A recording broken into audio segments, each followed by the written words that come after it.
while the television glows, my 10-year-old self goes silent. I had just learned that a teenager had been shot and killed as an officer had mistaken his Skittles for a weapon. The feelings I felt when I heard the audio clip of Trayvon Martin's final words would be the first of a recurring sadness that plagued my adolescence. As every year passed, I got older, but I heard similar stories. When I turned 13 years old, I remember learning about the shooting of Michael Brown in Ferguson, Missouri. When I turned 14 years old, I remember learning about the hanging of Sandra Bland in her prison cell. When I turned 15 years old, I remember learning about the shooting of Philando Castile during a traffic stop. By the time I turned 18 years old, I couldn't keep count of the number of stories or videos I had heard in the news where I learned about the deaths of people of color. Men who looked like my brother and my father, and women who looked like my grandmother. With each viral video, each passing year, I became more and more inspired to educate myself on these several issues that people of color can face. The once 10-year-old little girl who unknowingly witnessed tragedy on the TV screen now willingly chooses to educate, inspire, and create positive change. This is why I stand before you all at 21 years old. This is why I invite you all in joining me in discussing the latest topic I've decided to educate myself on: disenfranchisement. Now, what is disenfranchisement? Disenfranchisement is the state of being deprived of a privilege or right, especially the right to vote. Now, this concept can take two forms: direct and indirect. Direct disenfranchisement are actions that can prevent an individual from voting or acts that can prevent a vote from counting. On the other hand, indirect disenfranchisement are actions that can prevent a vote from having any true meaning. In other words, the vote was casted, but factors might prevent it from influencing an election. Now, from the 1880s all the way to 1965, disenfranchisement techniques to prevent the black vote became common in the southern region of the United States. Although today, lawmakers have since outlawed extreme voting restrictions, the old-fashioned methods of disenfranchisement simply evolved with the times. During the 19th century, disenfranchisement methods took the form of poll taxes or violence, requiring people to pay to vote or enabling violence towards potential minority voters. Voter organizers would purposely withhold information from black voters. They would require addresses that black neighborhoods did not have, or they would hold voting registration periods during farming season, causing black Americans a part of the sharecropping system to be unable to leave the farms to go and vote. But during the 20th century, disenfranchisement methods changed as the right to vote had changed. It was during this century where the United States government had passed the Voting Rights Act of 1965. Now, this act prevented the denial of a voter based on race or color. It prevented the removal of votes casted by minorities, and it clearly outlined any provisions that jurisdictions had to follow. Later, the Voting Rights Act of 1975 expanded on the rights of the minority voter. Now, the passing of these acts officially changed the way that minorities could politically participate. During the 1970s, 58% of eligible black voters became registered. Now, this was a close margin to the 60% of registered white voters. But despite this progress, a new issue arose during the same decade.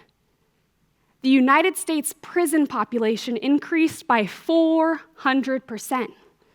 Now, this drastic increase was catalyzed by the war on drugs, a major driving force in mass incarceration. Although the United States only makes up 4% of the world's population, our country is home to 16% of the world's prison population. But these numbers can be broken down even further. 5. Black Americans are incarcerated in state prisons 5 times the rate of white Americans. 12. About half of the prison populations in 12 states are filled with Black Americans. But how does this relate to the public square? What do these numbers mean? And most importantly, why does this matter? Well, let's talk about that first point, the public square. In other words, a meeting place for public discourse, a place to share ideas. Now, when I hear words like public discourse coming from a public place, I immediately question, how can today's people engage in public discourse? Is the answer our right to vote, a way that you and I can add our voices to a modern public square? Well, most of us know that in order to vote, you have to be 18 years old, have a state residence, be a citizen of the United States, and be registered to vote. But what if I told you an individual can meet every single one of these criteria and still not vote, still not engage in our modern public square?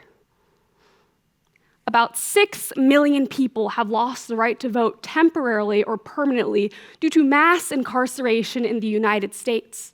States like Florida, Iowa, Virginia, and Kentucky all have practices in place where felons receive a lifetime ban on voting.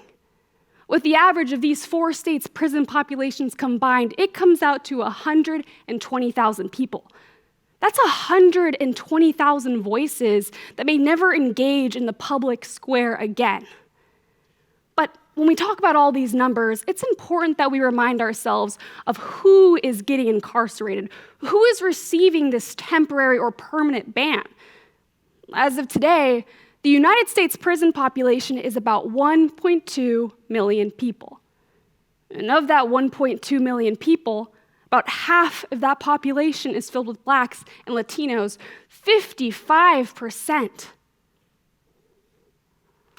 It is 2023, a year where I'll turn 22.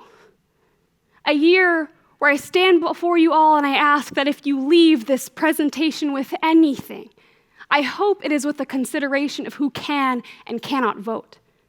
I hope it is with the consideration of whether regaining the right to vote should be normalized in the rehabilitation process of our prisoners, the process of when a person returns to normal life, a life that it can include the public square. But what does this look like? Well, in Maine, Vermont, and the District of Columbia, all have policies in place where felons never lose the right to vote, even while in custody. In 21 states, felons lose the right to vote while in custody, but immediately regain these rights upon release. Other states have policies where felons lose the right to vote while in custody or on parole, but the remainder loses their right for good. A clock began ticking when I turned 10 years old. From the moment I heard the final words of Trayvon Martin, my life turned into a timeline with each year capable of being marked by the tragedies I saw on the TV screen. I was 10, I was 13, I was 16, I was 18. I am now 21 years old, and I've had the right to vote for 3 years. I've voted in several elections, and I'll continue to. But not everyone has these rights.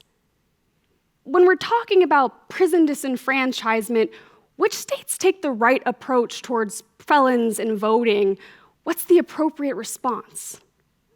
Well, one answer can be through the power of the public square. Where exactly does the power lie in our prisons? Who exactly has the power? Do you have the power?